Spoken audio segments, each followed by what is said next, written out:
Welcome to 1315, the podcast that teaches teens to pursue Christ and defend their faith in everyday life. My name is Caleb Eckerd, and I'm the co-founder of the ministry Grounds for Faith. I'm sitting down with some of the brightest minds that follow Christ to answer the hardest questions, talk to them about what they've learned along the way, and find out what encouragements they might have for the next generation of believers. With that being said, why don't you go ahead and grab yourself a cup of coffee, have a sit, and start listening.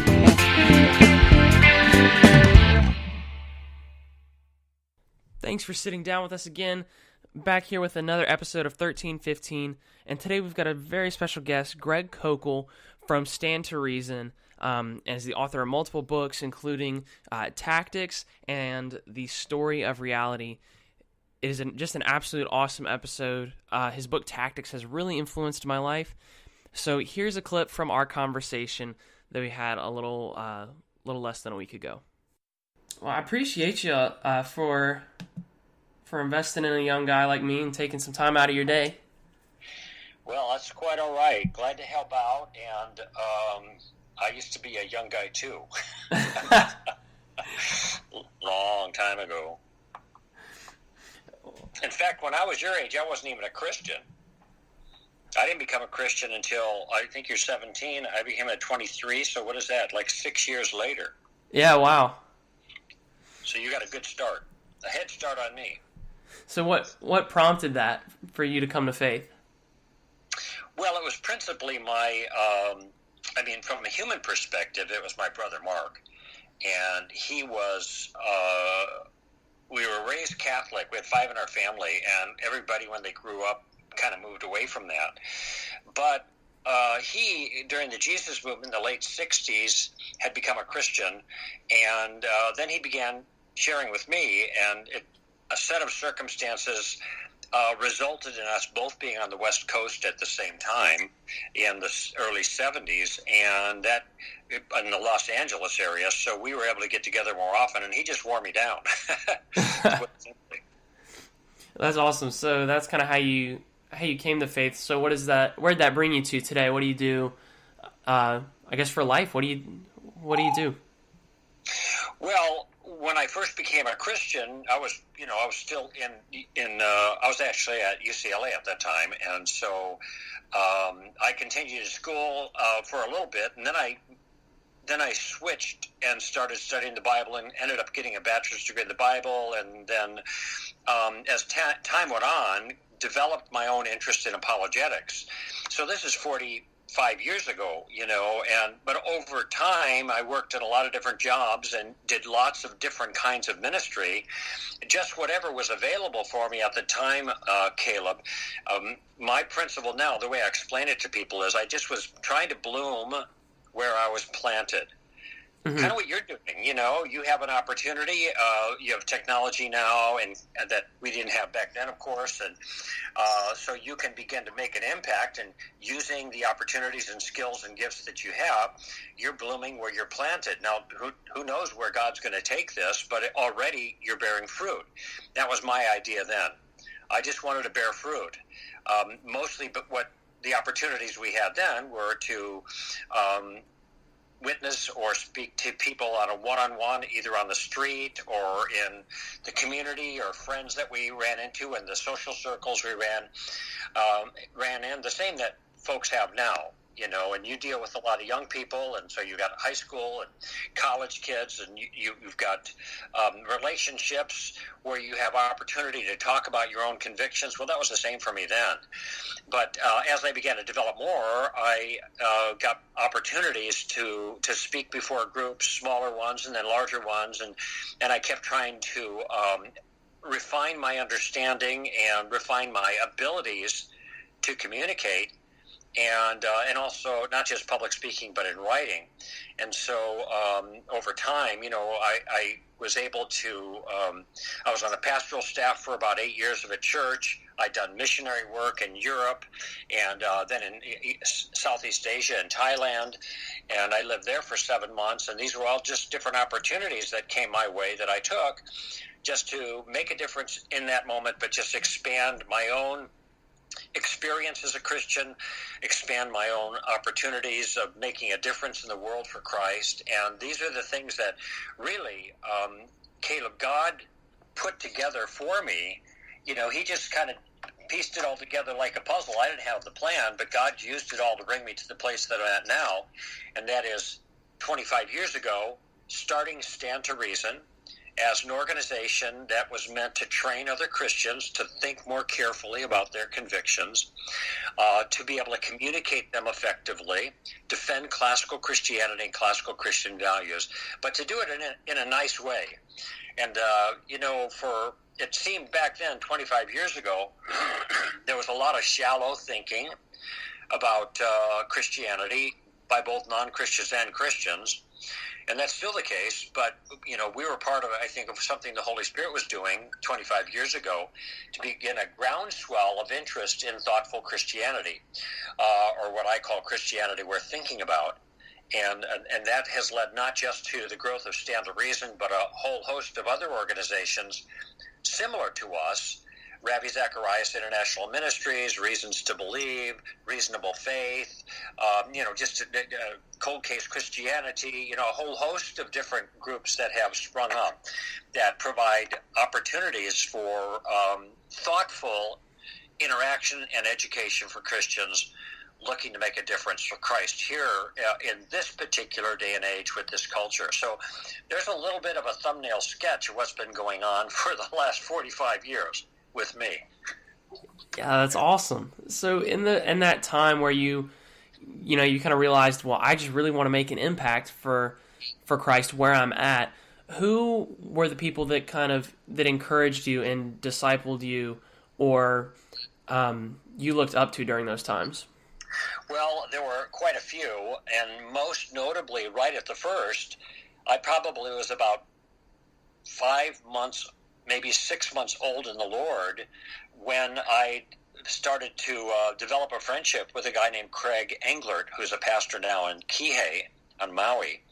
And for 2.5 years almost, he took me under his wing, and we spent tons and tons of time together, and he discipled me. And so we're still friends today, over 40 years later. In fact, I saw him last year. But he was the one who had a huge impact on me right out of the gates, because it really solidified me in a lot of ways that I needed to be grounded as a Christian. And then as I began to study apologetics more, of course, back then, this is the mid-'70s, there weren't many people around that wrote about apologetics, just a handful, really. And the ones that had the most impact on me back then were Josh McDowell and also Francis Schaeffer. Although Norm Geisler was writing, and John Montgomery was writing, and Walter Martin was writing, that was about it. There wasn't many other people that were doing work in apologetics.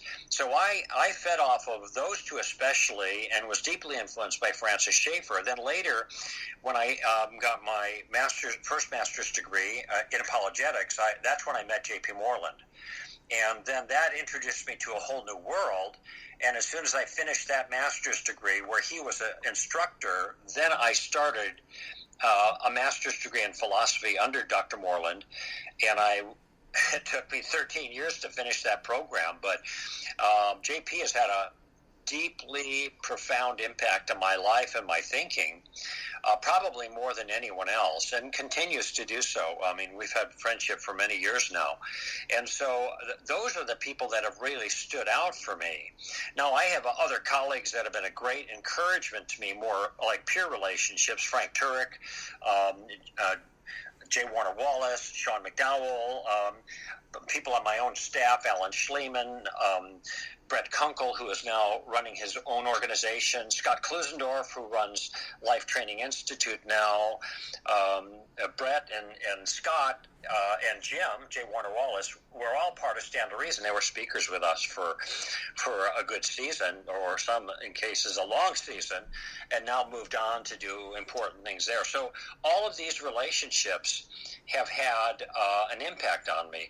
C.S. Lewis has had a profound impact too, and he's somewhat kind of the godfather of them all, because he covers so many different aspects of Christianity so profoundly.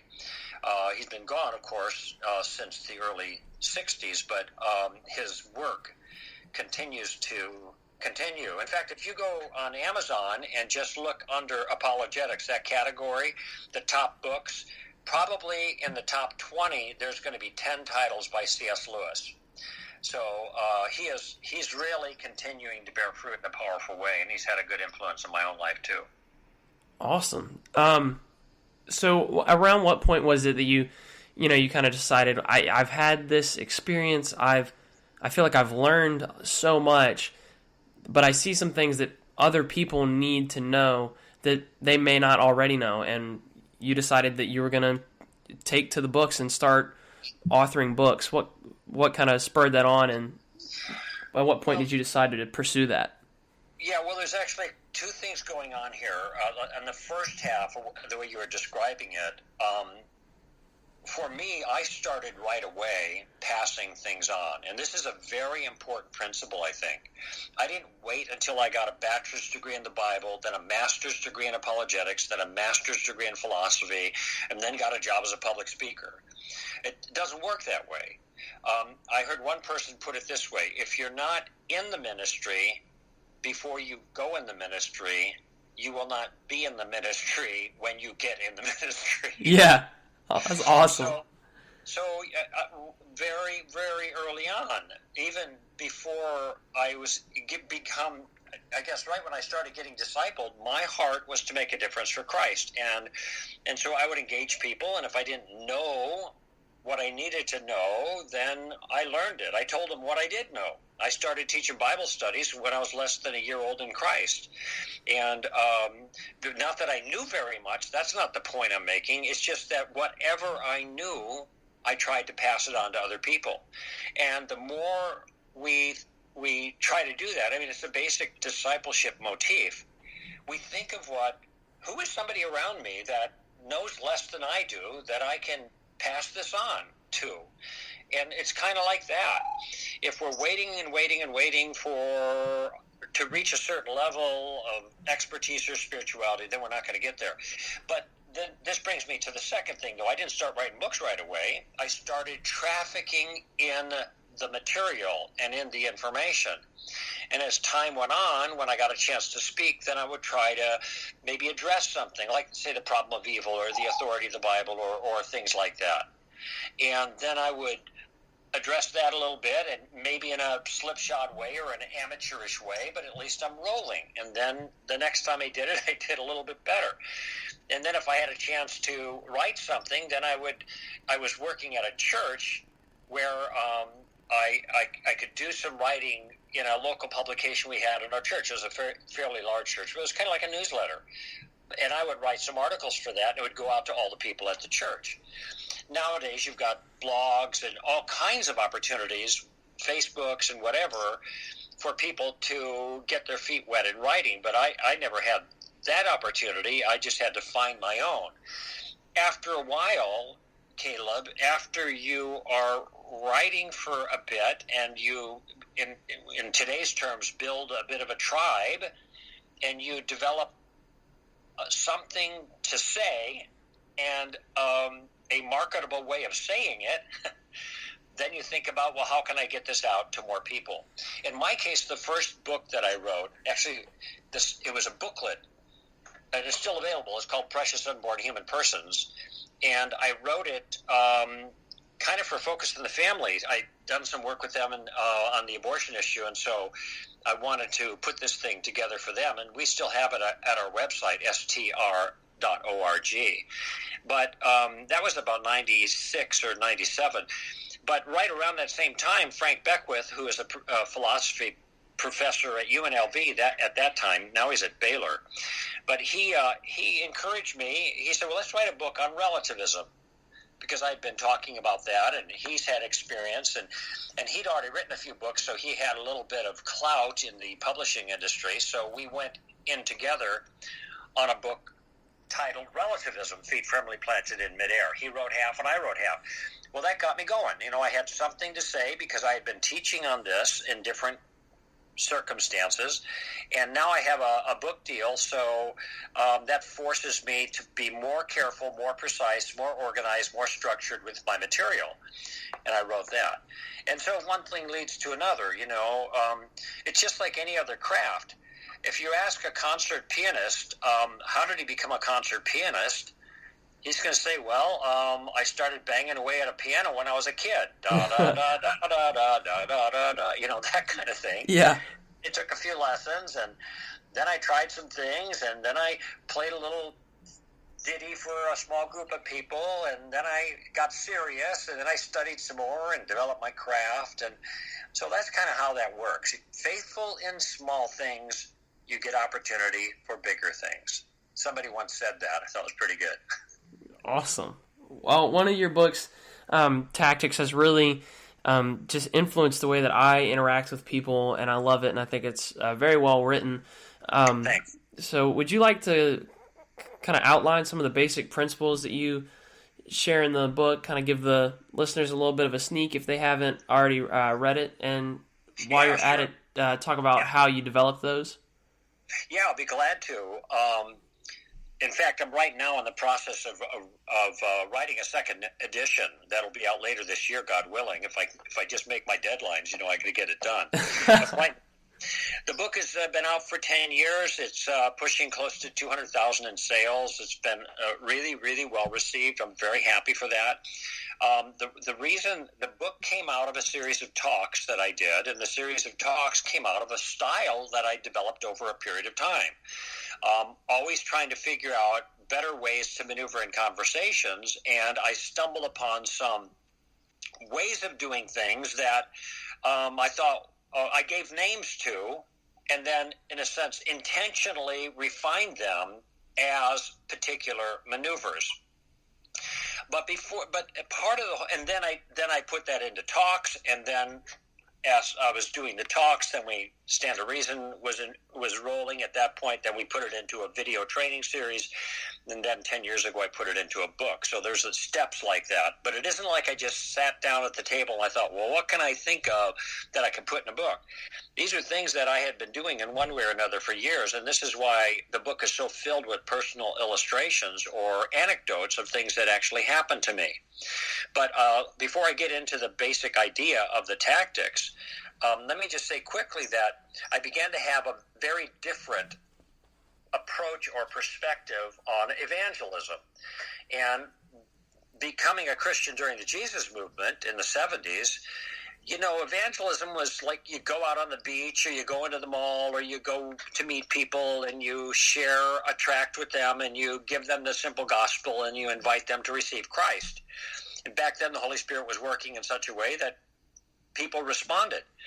But the times have changed radically. The gospel hasn't changed, but people have, and the culture has. And the gospel's not simple anymore, and the culture's not as simple as it was then. And people don't understand Christian concepts. In fact, when they hear Christian concepts, they are offended by them because they don't understand them. And so I realize that we need more nowadays of what Francis Schaeffer used to call pre-evangelism. We need to do more, what I now call gardening, okay? Before there can be a harvest, there always has to be a season of gardening. And that season is a lot longer now than ever before.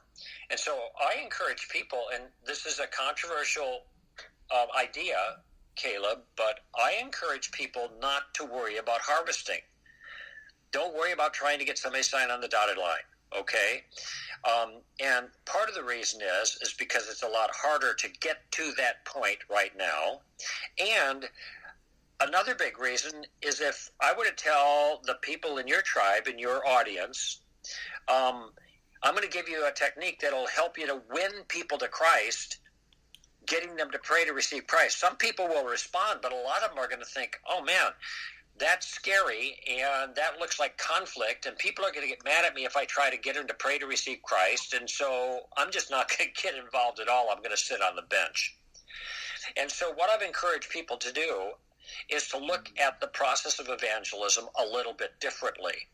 And not that we don't care about people coming to Christ, but let's maybe focus more on gardening. And when we garden well, the harvest takes care of itself. Think about that. Just think of agriculture. You do your gardening well, the harvest takes care of itself. It's an automatic response of good gardening. And when the harvest is ready, it's easy to pick the fruit because it's ripe. So I began to think about how, and this was not like overnight, and it was actually not even totally conscious. I began to look back and realized I was doing things a different way, and I just thought of ways I could explain that to people. And that's where I came up with the gardening concept. And so now my goal is not, I don't have a goal when I go to talk to somebody to try to win them to Christ. I'm not going to try to close the deal. I don't know where they're at spiritually. I have to figure that out. And instead, I just try to do some gardening. And the way I characterize it in the book, the tactics book, is I'm just trying to put a stone in someone's shoe. Mm-hmm. I'm just trying to, and when I talk to non-Christian audiences, this is what I tell them. I say, look, I'm not here to convert you. I just want to annoy you a little bit in a good way. I want to put a stone in your shoe. I want to get you thinking, because I think that Jesus of Nazareth is worth thinking about. So that's kind of my general approach. And the way I do this is I have a game plan. And my game plan, a tactical game plan, is what is described in the book. Now, in the book, there's lots of different maneuvers that I talk about, and they have kind of corny names like Rhodes Scholar and Steamroller and Just the Facts Ma'am and Suicide and things like that. But these are all maneuvers that are meant to help you in conversation if you know how to use them. But the game plan has its own name, and it's named after a famous detective on TV who I'm sure most of your listeners have never watched and maybe never heard of, but he's famous with people over 35, and his name is Columbo. And Columbo was like a guy, he had an old trench coat and a cigar, and he was easygoing, and he just seemed kind of harmless. But he would maneuver by asking questions, and he was very clever and shrewd, and eventually he'd get the murderer, by using questions. And so I call this Columbo tactic in honor of him, and I encourage people to do what I've been doing for decades now,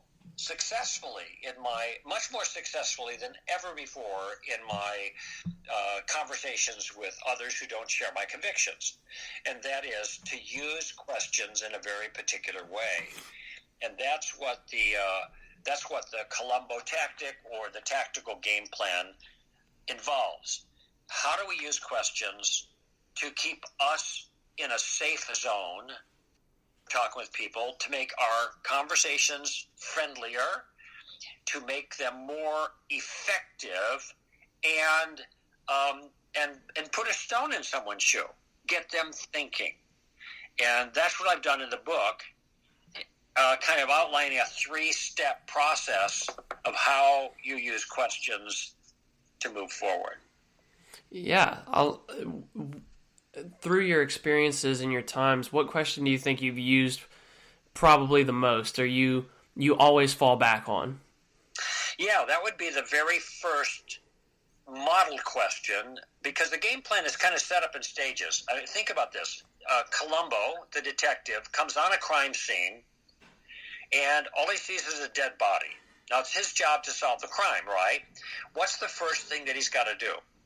Well, he's got to analyze the scene. Yeah, he's got to gather information. He's got to poke around and see what's up.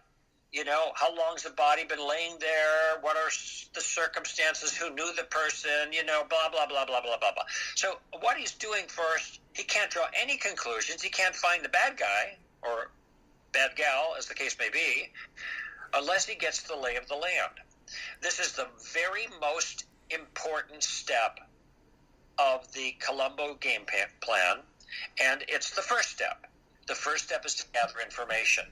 And I offer a model question to help people to do that. And that question is, what do you mean by that? What do you mean by that? It's nothing complicated. It's delivered in a mild, kind of a genuinely friendly manner. You're looking for information.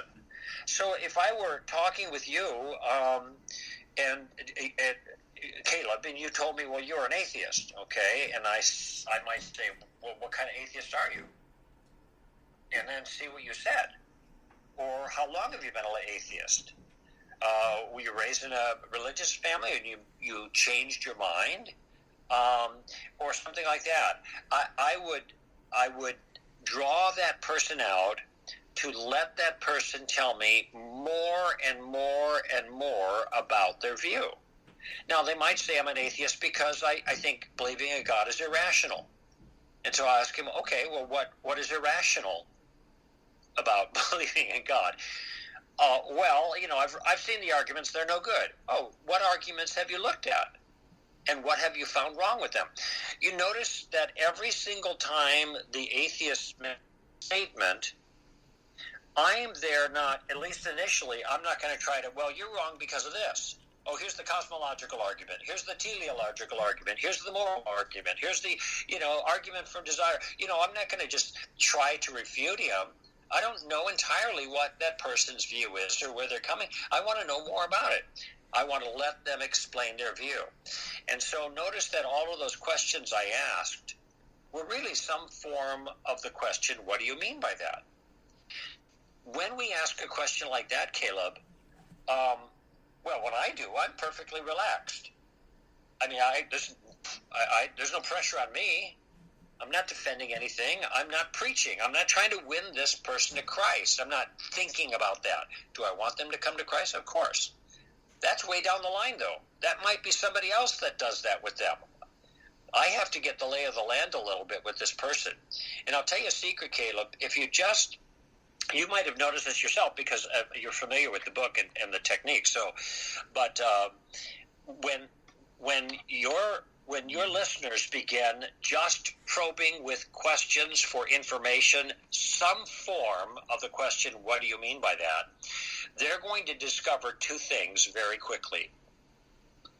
First, they're going to discover, and I don't mean this in a mean way at all, but they're going to discover that people they're talking to aren't as smart as they thought. It's very easy for us to think that everybody who rejects Christ and doesn't believe in God is brilliant. And a lot of times they have this confidence and cockiness that goes with the package, and so that scares us. But if we start asking them to explain their views, and anytime there's an ambiguity, something that's not clear, we ask them for more clarity. Well, gosh, my experience has been is people aren't that clever at explaining their views because they don't really understand their views that well, which sounds weird, but it's true. And so the one thing you find out is, boy, I thought this person had all these clever things, and now they're just bungling along, trying to explain the view that they don't actually understand themselves very much, and it's clear because they're having a hard time explaining it. Okay, that's the first thing. The second thing they're going to discover, and I'm saying just by asking this one question, this first step of the game plan, they're going to discover that people aren't as scary as they thought they were. And again, we have this thing where I don't know if you remember, like in the book of Numbers, where the Jews were wandering in the wilderness, and God sent them to the promised land and sent the spies to check things out. And they said, "Oh yeah, it's a good land, but there are giants in the land," is what they said. And then they said this, and listen to the way they put it. And we were like grasshoppers in our own sight. I think that tells us a lot. They saw the opposition and they felt small. And except for two of the 12 spies said, "Yeah, there's giants in the land, but God will defeat them. Let's go get them." That was Caleb and Joshua. But notice how the tendency is to look at the opposition and then feel scared of it. I can pretty much guarantee your friends that are listening that if you just begin asking questions to get people to clarify their own views, whatever they happen to be, they're going to see that these folks are not as frightening as they thought. Now, I'm not saying there'll be a pushover, but it's going to create an atmosphere that's much easier. And look, Caleb, if they're asking the question, well, what do you mean by that? Or what do you mean by that? Or what's your view on this? Or how do I understand that? Notice that the Christian is just being a student. They're not being an evangelist. They're not putting a bunch of stuff on the line so somebody can attack them. They're showing a genuine interest in the other person. And in the process, they're getting an education while they're building a relationship with that other person. It's great. It's easy. It's relaxed. And you will be amazed just with one question how much progress can be made just with that. Gee, what do you mean by that? What do you mean by that? Okay, oh, that's interesting. I never knew that. Oh, hey, help me understand this part now. Okay. And so that's the first step. The second step, once you understand what a person thinks or believes, is not now to, okay, here, I'm a Christian, and here's my views, and here's why you should believe what I believe. No, that's too soon. The second step, after they explain their view, is you want to know why they believe what they just told you they believed. So you want to, is what I call reverse the burden of proof. And that's, a burden of proof is a responsibility that somebody has to give reasons. And the basic rule is, whoever makes the claim bears the burden. Whoever makes the controversial claim, if you say that something is so, and it's controversial, well then, then it's your job to give reasons why you think it's so. It's not the other person's job to refute it. I mean, if the DA knocks on your door, the district attorney, and says you robbed the bank, you get to say to the district attorney, prove it. Right? Right. So the burden of proof is on the person who makes the claim. Now, when the other side, the person who's the skeptic or atheist or whatever, is making a claim against Christianity, there is no God, Jesus never existed, the Bible has been changed, evolution is true, etc., etc. Whatever it is that they're raising against Christianity, the claim requires defense. And so if they say, well, Jesus never existed, or Jesus was just a make-me-up story from ancient legends or something like that, I would ask them for clarification. Well, this, that, and the other thing, they'll tell me, they'll give me their view. And then I say, okay, now I have another question for you. And this is where I'm going to use the second purpose or step of the game plan to reverse the burden of proof. I'm going to ask him this question. Okay, now tell me how you came to that conclusion. How did you come to that conclusion? Or what are your reasons for that? Or why do you think that's the way it happened? Now, I'm not being belligerent. I'm not being unfriendly, unpleasant. I'm just trying to get more information from them. So see what we've got here now in the game plan is we have two maneuvers that Christians can use that are friendly. They're not combative. They're not nasty. The Christian has tremendous safety because the Christian isn't making any claims at this point. The Christian is just gathering information. And the information that Christian is gathering is what the other person's view is and why the other person believes the view they hold. And by the way, Caleb, this is also a time where you ask a question like, how did you come to that conclusion? You're going to get a blank stare and dead air. Yeah. Because in many cases, the person has never, ever thought about the reasons why he holds or she holds the views they hold. And so, consequently, they'll kind of stuck. But that's okay. Just let them think about it for a while. So those are the first two steps of the game plan. And those steps alone, if your listeners will just try those things out, not trying to go any further than that, they will be amazed at how much progress they'll make, even though they're not trying to advance their own point about Christianity. They'll certainly, in many cases, be able to put a stone in someone's shoe. They'll be able to get them thinking about their own views that they don't hold very clearly and they don't have good reasons for. Right, for sure. So which do you think is the more difficult of those to implement in an everyday conversation? I don't think either of them is difficult. That's why I like them. Listen, just think of the most belligerent non-Christian. And then if I said to the non-Christian, the belligerent non-Christian's view is, what is your view? Why don't you like Christianity? What do you have against God or the belief in God? What are your reasons why God doesn't exist?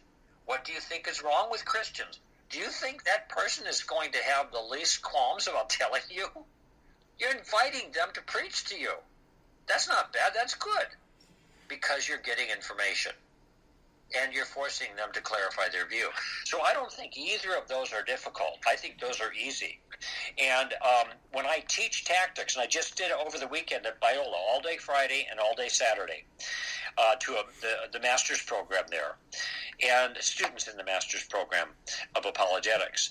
And I make a promise to them. In fact, I make this promise whenever I talk about tactics anywhere. Even if I have 20 minutes, I can fulfill this promise by laying out a game plan.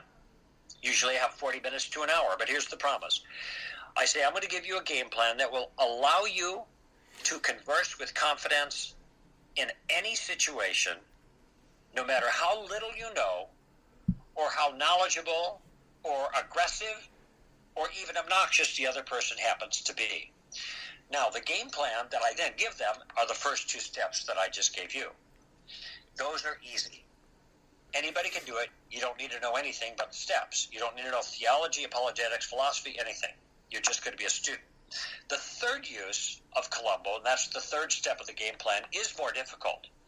Because in the third use, you're going to use your questions to make a point. Now, of course, this is what Christians usually want to do. They want to give their view, show the other person wrong, make their point. But what I'm going to encourage them to do is don't try that until after you've got a good picture of the lay of the land, the other person's views, and the reasons for it. And then you have to figure out what kind of point that you're going to make. And that's why the third step is a little more advanced, because if you are going to use questions to communicate your view, you have to be clear on your own view. If you're going to use questions to exploit what you think is a weakness or a flaw in the other person's view, then you have to know what the weakness or the flaw is. And by the way, that's what much of the rest of the book, Tactics, is about. Because the first part is the game plan, and that's all about Columbo. So we get like 6 chapters. But all the rest of the chapters in the book are about finding the flaw. And that's where things like suicide and Just the Facts Ma'am and Rhodes Scholar and taking the roof off, these are tactics. They come into play, and then you use questions to employ them. So that's kind of the package there. And if you're asking what's most difficult, the only part that's difficult is the third part. The first 2 parts aren't difficult. Anybody can do it. Anybody can do it. It's easy. Because you're not committed at this point to trying to make your case. You're only committed to learning about the other person's view. And again, I'm just going to, your listeners are going to have to trust me if you just keep taking those first 2 steps. Let's say for the next few weeks or month, you're just going to be a student of other people's view and ask a lot of questions. You are going to have an impact on them. God's going to use that. Atheists do it to Christians all the time. They ask them questions they can't answer, and this causes Christians to doubt. Well, look at it. Works in reverse, too. That's awesome. And I love the analogy that you used of the garden and tending the garden and not getting focused on the harvest. Because I think the day and age has switched where you can't come up to a person and just, I'm focused on converting you, because I think the nature of our society has definitely changed. So, but just that consistent witness of maybe sharing or having a conversation on a topic and really getting to understand them and Right. why they potentially believe what they believe is really essential to modern day evangelism in 2019. I agree wholeheartedly with that, Caleb. And if you think about, here's a verse that your listeners might check out. It's in Colossians chapter 4, verse 5 and 6. And here it's right along the same line of what you're talking about. So, and kind of my point is, though, what you're saying is this is what's necessary for 2019. Paul anticipated this 2,000 years ago, and it's actually been a good idea the whole time. And here's what he says. He says, conduct yourself with wisdom towards outsiders, making the most of the opportunity. That's the first thing. Conduct yourself with wisdom. In other words, he says, be smart. Oh, okay, good. Then he says, let your speech always be with grace, seasoned as it were with salt. Okay, so he first says, be smart. Then he says, be nice. What a concept. Be nice. All right. And then he ends with this. So you know how to respond to each person. So you know how to respond to each person. So he says, be smart, be nice, but be tactical. Be tactical. And this is, sometimes people call this relationship evangelism, but I don't know why it's such a controversial idea. Why it even has to have a name. Yeah. It's the idea of doing the same thing the apostles did and what Jesus did, and that is he engaged people where they were at, talked with them, listened, communicated the truth, answered questions, and treated them nicely for the most part. I mean, Jesus got in some scraps, and so did Paul, with some pretty unsavory people, but they didn't start it. Jesus and the apostles didn't start it, you know. The others did, and occasionally we get ourselves in those situations. But I just, I think that if your listeners will take these concepts seriously, and if they go to our website, str.org, there are all kinds of things they can download that have to do with tactics. They can go to get the book there, or they can go to Amazon. It's not very expensive, but and there's a workbook. If there's a DVD set for training on it. I mean, there's lots of available things. But there's just type in tactics in the search at str.org, and there are lots of video clips that I have where I train for free. And I train on the basics. And there's a clip there for like 5 minutes where I'm just talking about the notion of gardening as opposed to harvesting. And so our goal at Stand to Reason is to be available to people, to be mentors, to be disciplers, just like you're doing, Caleb, somewhat at a distance because it's through the medium of like radio or podcast or internet or whatever, but we're doing the best we can to take really valuable information and make it accessible to the people who need to be trained, who want to be trained to make a difference. And my experience has been fabulously successful. That's what people tell me all the time. Wow. Well, I'm beyond excited to hear that there may be a kind of a Tactics 2.0 coming out this year. So I'm very excited to start spreading the word about that. And yeah, I've refreshed the chapters. I've added more material. There are going to be actually 3 or 4 new chapters in there. I have a chapter on mini tactics, for example, that people will find helpful. So anyway, I want to keep the ball rolling on this just because I know it's been so successful in people's lives, including my own. Yeah. Was there any other final piece or I guess words of wisdom that you would like to give to teens and maybe some young adults? Sure, yeah, and I'm just going to apologize in advance for this because it's going to sound self-serving, but I don't mean it in this way at all. As Christian ambassadors, we give a reason for the hope that's within us. We defend the faith, okay? But notice that, and what we've been talking about so far is kind of on the defending the faith part, but what we defend is the faith. That is Christianity. And a lot of Christians do not have a clear idea of what Christianity, how do I want to say this, is, what it entails as a robust world view. Oh, they know about Jesus dying for your sins, and that's great, but that isn't where the story starts. And in fact, if you don't have the backstory to that, that point, Jesus dying for your sins doesn't make sense to a lot of people. I told a person once that Jesus died for his sins. He said, "Boy, I'm sorry to hear that." Wow. So people don't understand. So when I was a brand new Christian, I read Mere Christianity, which was a great help to me, and I would recommend that book to anyone. There's a lot of people who find C.S. Lewis, who wrote that book, a little bit difficult to follow. It amazes me, but just the way it is nowadays. So I have actually authored a book kind of like that is meant to cover the bases and do a similar kind of work that Mere Christianity does, but for a new generation of people. Now, I'm not comparing myself to C.S. Lewis. There's only one C.S. Lewis. There's only one Mere Christianity. But I think this fits a niche that a lot of your people, your listeners, need to fill with a book. The book is called The Story of Reality. The Story of Reality. And the subtitle is How the World Began, How it Ends, and Everything Important that Happens in Between. And I encourage folks just to go to Amazon and look it up. It's easiest to find under my name, Koukl, Koukl, and you'll see it there. And read what other people have said about it. I mean, don't take my word for it.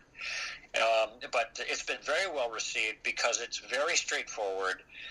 The most common response I've heard about the tactics book, and I even heard it again last weekend twice, was that this book changed my life, which is very flattering and very satisfying for me and humbling. Yeah. The most common thing I hear about The Story of Reality is when I started reading it, I couldn't stop, and I read it all in one sitting. Ooh. So, apparently it's being well received. That's what I would recommend, because The Story of Reality is going to put the whole story, the big picture, together for people in a way they maybe have never seen it before, and then the tactics book will help them to maneuver in defending that wonderful story of reality. Awesome. Well, Greg, thanks again just so much for your time and taking time out of your day to just to sit down and talk with me or stand up or however we're talking. I'm sitting, but I'm so happy to have been a guest on your show, Caleb, and I hope your listeners benefit tremendously from our conversation. Well, thank you so much, and you have a great rest of your day, and hopefully I'll talk to you again soon or see you sometime soon as well. All right. Hope so, too. Thank you. Thank you. You have a good one. Okay. Bye.